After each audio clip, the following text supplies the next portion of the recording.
സ്വകാര്യ ബസ്സിൽ നിന്ന് തെറിച്ചു വീണ വിദ്യാർത്ഥിനിക്ക് പരിക്ക്. ബസ് ജീവനക്കാരുടെ അശ്രദ്ധയെ തുടർന്നാണ് ആലുവയിൽ വിദ്യാർത്ഥിനി സ്വകാര്യ ബസ്സിൽ നിന്നും തെറിച്ചു വീണത്.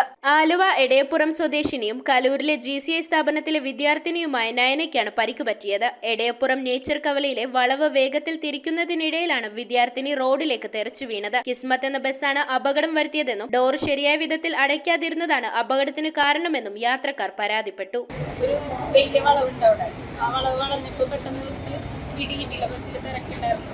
പിടിക്കാനായിട്ട് പിടിച്ചത് കൈ ലൂസായി പുറത്തേക്ക് തലയിൽ പിടിച്ചു കൊണ്ടുപോയി. തുടർന്ന് കുട്ടിയെ ആലുവ കാരോത്തുകുഴി ആശുപത്രിയിൽ പ്രവേശിപ്പിച്ചു. കഴിഞ്ഞ ദിവസം ആലുവ ബാങ്ക് കവലയിൽ സ്വകാര്യ ബസ്സിൽ നിന്നും വീണ് ചൂർണിക്കര സ്വദേശിനിയായ ഒരു സ്ത്രീക്കും പരിക്കു പറ്റിയിരുന്നു. ബസ് ജീവനക്കാരുടെ മത്സര ഓട്ടമാണ് അപകടത്തിന് കാരണമെന്ന് യാത്രക്കാർ പറഞ്ഞു. News bureau, Aluva.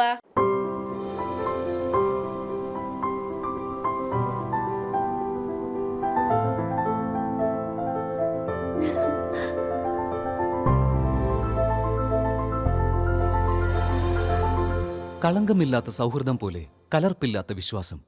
കല്ലൻസ് ജ്വല്ലറി.